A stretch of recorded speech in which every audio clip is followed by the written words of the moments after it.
خاص طور پہ جن چیزوں سے سخت منع کیا گیا ان میں سے ایک چیز یہ ہے کہ ہمارے کاروبار میں، ہمارے رزق میں سود کا عمل دخل نہیں ہونا چاہیے۔ سود ویسے بھی باطن کی ساری روشنی سلب کر لیتا ہے۔ مختلف مقامات پہ اللہ نے مختلف چیزیں ہمارے لیے بیان فرمائی ہیں، اور اللہ تعالیٰ کی شفقتیں ہیں کہ اللہ نے ان کی حکمتیں بھی بیان فرمائی۔ مثال کے طور پہ شراب کی حرمت بیان فرمائی تو کہا کہ اس کے اندر فائدے بھی ہیں، لیکن اس کے جو نفع ہیں ان سے جو گناہ ہے، وزر ہے اس کا، وہ زیادہ ہے۔ کفار نے کہا کہ یہ سود کو آپ نے حرام کر دیا شریعت اسلامیہ نے، اور کاروبار کو آپ نے حلال قرار دے دیا ہے، جبکہ سود اور کاروبار ایک جیسے ہی ہیں۔ وہاں بھی پیسہ لگا کر کے کچھ حاصل کیا جاتا ہے اور یہاں بھی پیسہ لگا کر کے کچھ حاصل کیا جاتا ہے، تو یہ تو دونوں ایک جیسے ہیں اور تم کہتے ہو یہ الگ الگ ہیں۔ اللہ فرماتا ہے ایک جیسے نہیں ہیں۔ کیوں ایک جیسے نہیں ہیں؟ دلیل کیا ہے؟ اللہ اکبر! یہاں اللہ نے اپنی حاکمیت کا اعلان کیا۔ احل اللہ البیع وحرم الربا۔ ایک جیسے اس لیے نہیں ہیں، تمہارا رب ان کو ایک جیسا نہیں کہتا۔ بات ختم۔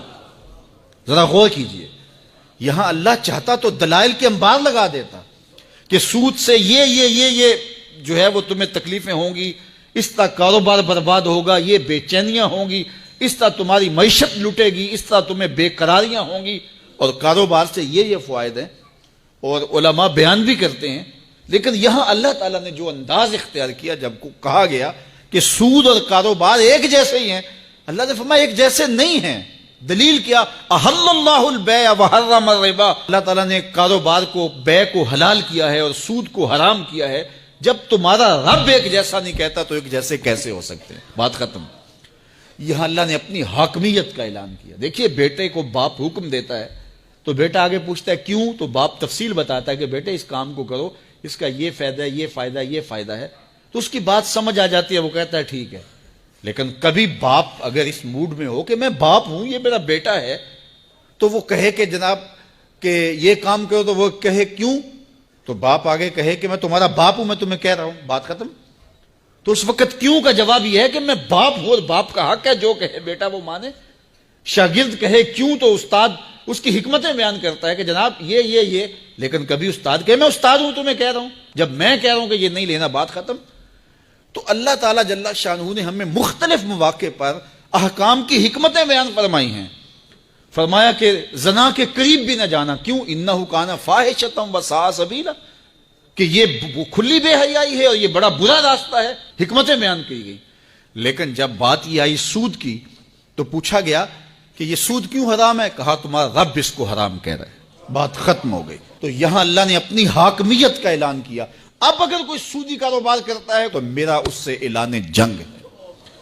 پھر وہ چین کی زندگی جی کے دکھائے، پھر وہ کاروباری نتائج کو اپنے منطقی انجام تک پہنچا کے دکھائے کہ یہ دیکھو سود کا کاروبار کیا، اس کا نتیجہ اچھا ہوا، کو کر کے دکھائے۔ میں چیلنج رب ہو کے دے رہا ہوں کہ جو سود خور ہے اس سے اعلان جنگ دیتا ہوں۔